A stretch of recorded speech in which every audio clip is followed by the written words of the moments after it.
అదే RTV app వార్తల్ని క్షణాల్లో చదివే అవకాశం ఉంటుంది. ఒక న్యూస్ పేపర్, ఒక టెలివిజన్ ఛానల్ మీ చేతుల్లో ఎప్పుడు ఉంటాయి. చెప్పడం జరిగింది. ఆటవీక్ శాఖ వాళ్ళు చెప్పారు, అయ్యా ఈ ప్రాజెక్ట్ చేస్తే అటు వైల్డ్ లైఫ్ అంటే ఏదైతే పుల్లు సంచారం చేస్తా ఉన్నాయో అవన్నీ డిస్టర్బ్ అవుతాయి. నేను చెప్పాను వారికి, మీరు ఈ ప్రాజెక్ట్ చేయకపోతే మేమే ఇక్కడ ఉండే ప్రజలే ఇంకా అటవీ భూమిని ఆక్రమించేది ఎక్కువ అవుతుంది. ఇంకా ఏదైతే ఫారెస్ట్ ఏరియా ఉందో దాని మీద ఇంకా ఆధారపడేది ఎక్కువ అవుతుంది. మీరు కనుక నీళ్లు ఇస్తే వ్యవసాయం చేసుకుని అందరూ బతుకుతారు, మీరు ఇవ్వండి అని అడిగాను. అడిగితే వాళ్ళని కన్విన్స్ అయ్యి నువ్వు చెప్పింది బాగానే ఉంది, మేము పంపిస్తామని చెప్పి ఆయన పంపించి ఢిల్లీ నుంచి పంపించారు. దాదాపుగా 3-4 టీమ్స్ వచ్చి వరికపురసాల ఆ ప్రాంతం అంతా చూశారు. చూసి రిపోర్ట్ రాశారు, అంతా చేశారు. అయినా రిపోర్ట్ రాసిన తర్వాత కూడా ఆలస్యం అవుతుంటే మళ్లీ తిరిగితే చివరికి ఈ పర్మిషన్స్ అన్ని కూడా వరికపురసాలకి కేంద్రం వైపు నుంచి ఏదైతే అనుమతులు రావాలో ఆ అనుమతులు అన్ని కూడా ఈ 5 సంవత్సరాల్లో వచ్చినాయి. ఈ ప్రాజెక్ట్ చేయడానికి ఎటువంటి కేంద్ర ప్రభుత్వం వైపు నుంచి ఎటువంటి ఆటంకాలు లేవు. కేవలం రాష్ట్ర ప్రభుత్వం మాత్రమే దీనికి డబ్బులు కేటాయించాలి.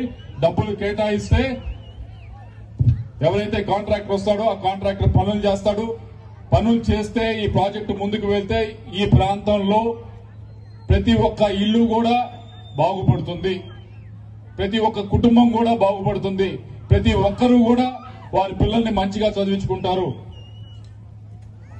అటువంటి ఇంపార్టెంట్ ఈ ప్రాజెక్ట్ ఈ ప్రాంతానికి సంబంధించి. కాబట్టి ఆ ప్రాజెక్టు గురించి నన్ను ఏదైతే ఈ ప్రాజెక్టు గురించి పర్మిషన్స్ అన్ని తీసుకొచ్చిన తర్వాత సరే నేను ఈ ప్రాజెక్టు గురించి ప్రాంత ప్రజల గురించి చేస్తా. నేను ఈ ప్రాజెక్ట్ చెయ్యాలా? నేను నిజంగా గుంటూరులో పోటీ చేస్తే సుఖంగా కూర్చోవచ్చు, మా ఇంట్లో కూర్చొని రాజకీయం చేయొచ్చు. నాకు సుఖంగా కూర్చోవడానికి ఇష్టం లేదు. నేను తిరగాల, ఈ ప్రాజెక్ట్ పూర్తి చేయాలా. నాకు వయసు ఉంది. నేను 40 సంవత్సరాలకి నేను ఇంట్లో కూర్చొని రిటైర్మెంట్ ప్రకటించాలని నేను తలుచుకోవట్లేదు. నేను ఎక్కడైతే వెనకబడిన ప్రాంతం ఉందో అక్కడికి వెళ్లి చెయ్యాలి. ఈ ప్రాజెక్ట్ పూర్తి చేస్తేనే మంచి పేరు వస్తుందని చెప్పి ఈ ప్రాజెక్టు కోసమని ఇక్కడ నర్సరావుపేట పోటీ చేయాలని నేను నిర్ణయించుకున్నా. మిగతా వాళ్ళందరూ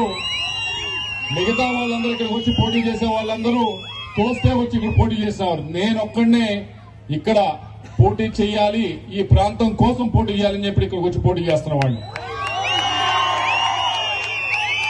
మిగతా వాళ్ళందరూ ఫోర్స్ చేస్తే ఇక్కడికి వచ్చిన వాడిని కాదు. ఈ ప్రాంతం మీద ప్రేమతో వచ్చిన వాడిని, ఈ ప్రాంతం యొక్క సమస్యల గురించి మాట్లాడేవాడిని, ఈ ప్రాంతం యొక్క సమస్యల యొక్క పరిష్కారం గురించి మాట్లాడేవాడిని. దాని గురించి ఇక్కడికి వచ్చాను.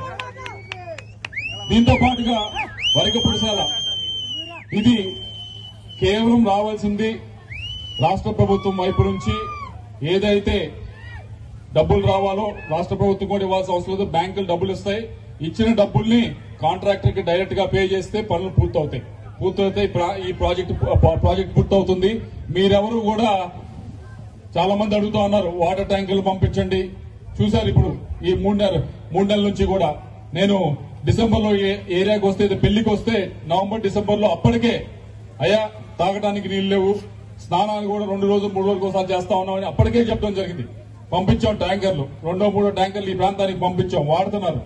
కానీ ఆ పరిస్థితి నుంచి మారాలంటే ఈ ప్రాజెక్ట్ అవ్వాలి. ఈ ప్రాజెక్ట్ అవ్వాలంటే మీకు తెలిసి ఎవరికి ఓటేయాలో, ఈ ప్రాజెక్ట్ అవ్వాలంటే మీకు తెలిసి ఏ పార్టీని బలపరచాలో. నేను ఇక్కడికి వచ్చి ఎవరినో విమర్శించడానికి రాలా, ఎవరినో తిట్టడానికి రాలా. ఇక్కడికి వచ్చింది కేవలం ఈ ప్రాంత సమస్యల గురించి మాట్లాడటానికి, వాటి పరిష్కారాల గురించి మాట్లాడటానికి, ఈ ప్రాంతానికి సంబంధించిన ప్రాజెక్టుల గురించి మాట్లాడటానికి మాత్రమే రావడం జరిగింది. మీ ఎమ్మెల్యే గారు మాట్లాడతారు, బాల బ్రహ్మనాయుడు గారు మాట్లాడతారు. ఈ ప్రాజెక్టుల గురించి నేను మాట్లాడితే ఆయన అంటాడు, ఆయన ఎద్దేవా చేస్తూ మాట్లాడతాడు, ఆయన ఒక్కడే తెచ్చాడు ఆ ప్రాజెక్టు, మేమందరం కష్టపడి తెచ్చామని.